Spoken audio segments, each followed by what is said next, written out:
Melakukan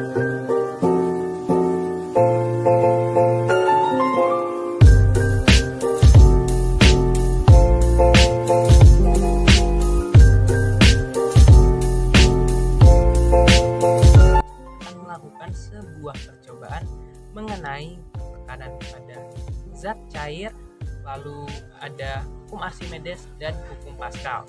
Nah, langsung saja kita ke videonya.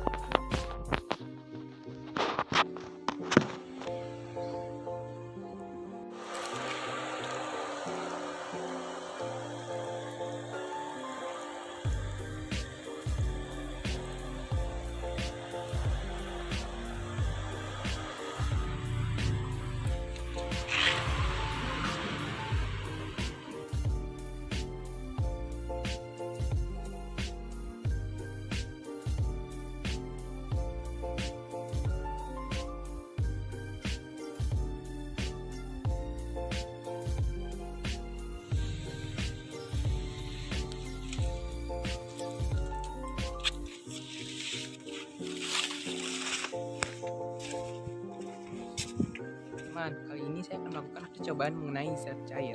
Nah, langsung saja kita mulai percobaannya. Nah, di sini alat-alatnya sudah saya siapkan. Nah, ya wadahnya saya ubah ya, karena kemarin wadahnya tidak bisa, jadi saya ganti yang ini. Nah, pertama-tama kita masukkan airnya terlebih dahulu ke dalam wadahnya. Ya. Nah, di sini. Nah, pada percobaan kali ini kita akan mencari tahu kebenaran dari hukum Archimedes. Nah, sebenarnya percobaannya bukan ini ya. Seharusnya saya menggunakan alat ukur sendiri ya, yaitu alat ukur seperti pegas, neraca pegas ya namanya, untuk mengetahuinya. Oh iya, maaf. Nah, di sini kita akan coba.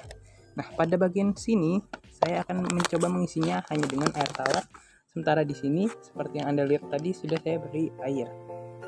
Nah, di sini saya beri air ya. Oke.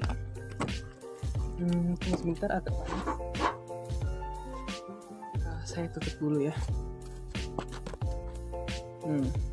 Yep. Jatuh lagi, teman-teman. Di sini seperti ini ya, dapat kita lihat. Tunggu sebentar, saya buka dulu ya mereknya. Maaf ya teman-teman, agak ngeblank ini, soalnya panas. Atau pindah aja ya di situ, tapi nanti dulu aja.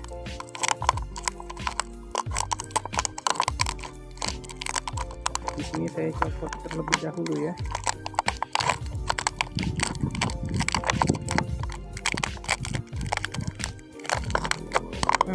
Agak susah nih teman-teman.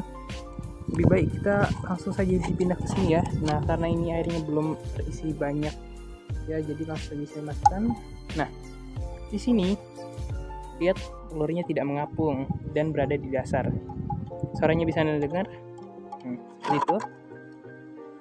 Nah, di sini kita akan mencampurkan garam dengan air ini untuk menambah massa jenis dari air. Karena seperti pada hukum Archimedes mengatakan bahwa suatu benda jika dimasukkan ke dalam air memiliki 3 kemungkinan, yaitu tenggelam, melayang, atau dia mengapung. Nah, kejadian ini seperti melayang, mengapung, maupun tenggelam tadi dapat disebabkan oleh massa benda dan massa jenis dari air itu sendiri. Jadi untuk membuat suatu benda itu mengapung, Anda harus membuat benda yang Anda ingin taruh di air itu memiliki massa jenis yang lebih ringan daripada massa jenis air. Nah, pada bagian telur ini memiliki massa jenis berat yang lebih berat ya, bisa kita katakan lebih berat daripada massa jenis air, sehingga telur ini menjadi tenggelam. Nah, di sini dengan garam kita dapat melarutkan garam. Nah, di sini kita menggunakan garam karena garam ini dapat terlarut di dalam air sehingga dapat membuat massa jenis dari airnya ini menjadi lebih berat daripada benda telur itu. Nah, di sini kita masukkan ya. Agak banyak ya. Nah, bisa terlihat ya teman-teman.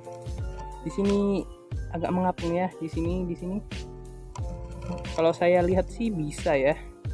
Tapi saya takutnya teman-teman tidak bisa lihat. Jadi daripada begitu kita aduk saja. Tunggu sebentar.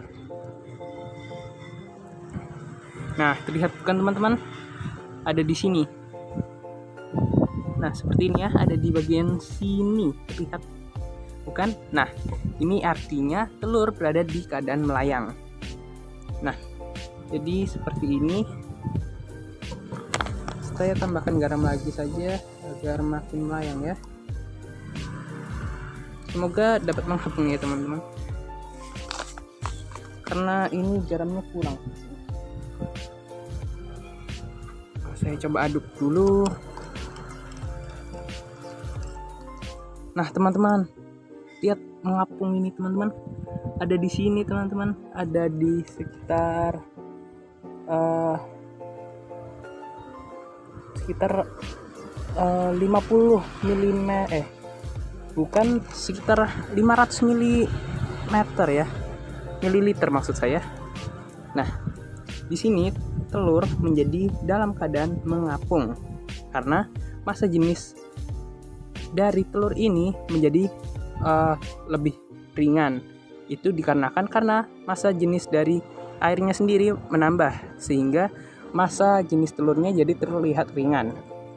Nah, seperti ini ya teman-teman hasil percobaannya.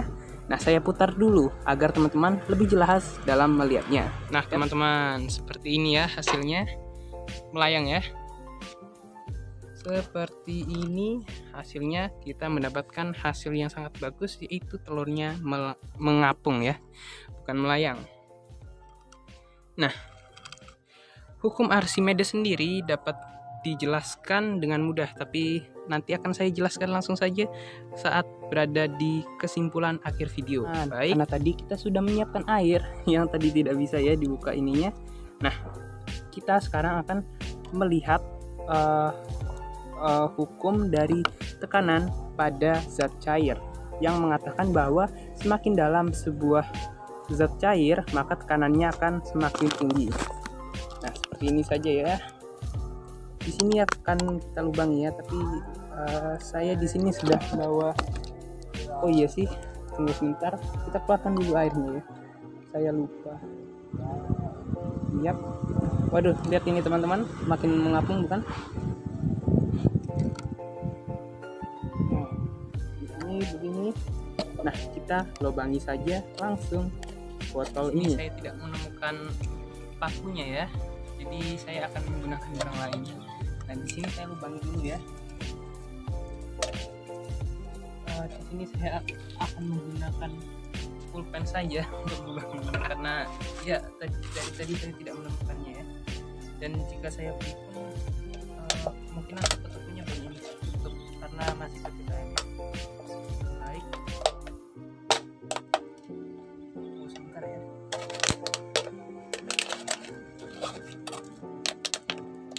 Ini saya biasa.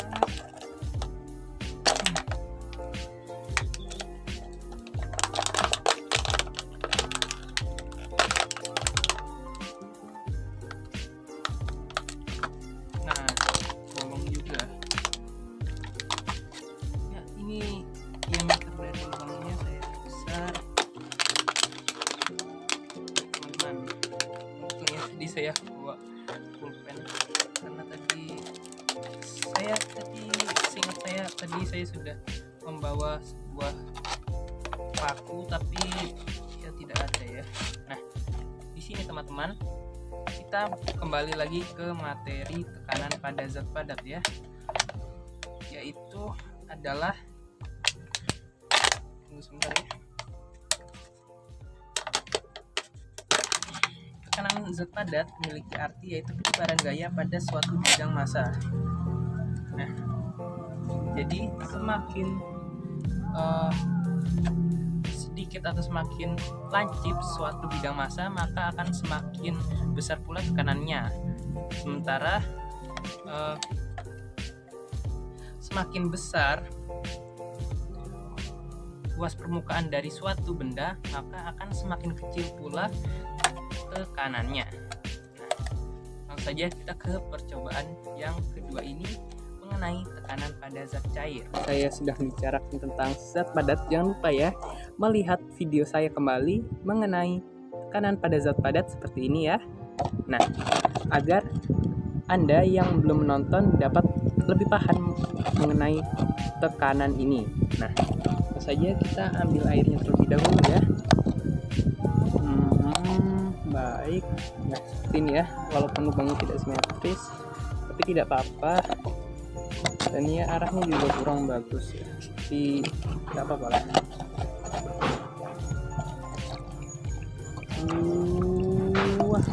Waduh teman-teman, lihat ya, pada bagian bawah ini mengucurnya kencang sekali sampai yang bagian atas tidak bisa ya. Atau seperti ini saja ya. Nah, itu air saya hampir habis.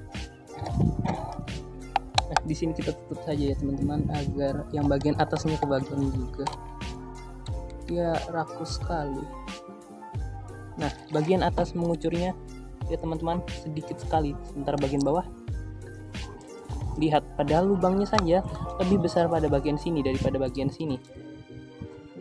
Jadi misalnya seperti ini, nah mengucurnya tidak terlalu banyak, tapi ke sini ya teman-teman, besar sekali bukan kucurannya.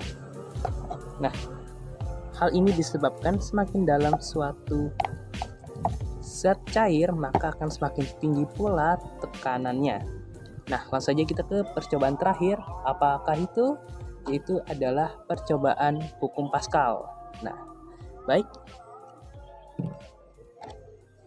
Di sini saya sebenarnya tidak punya alatnya sama sekali ya teman-teman.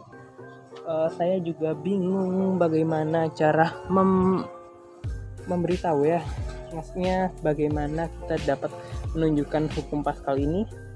Tapi setelah saya cari-cari ya, dan saya amati lagi mengenai hukum Pascal memiliki arti atau dikatakan bahwa dalam hukum Pascal yaitu menyatakan bahwa suatu benda atau suatu zat cair dalam ruangan tertutup akan menekan ke segala arah. Nah, saya akhirnya setelah beberapa hari memikirkan hal tersebut, saya mendapatkan bahwa ada percobaan yang mudah mengenai hukum Pascal ini. Nah, yaitu dengan menggunakan sedotan seperti ini. Nah, langkahnya sendiri sangat mudah. Anda hanya perlu memasukkan Nah, begini. Ada air dan airnya hilang.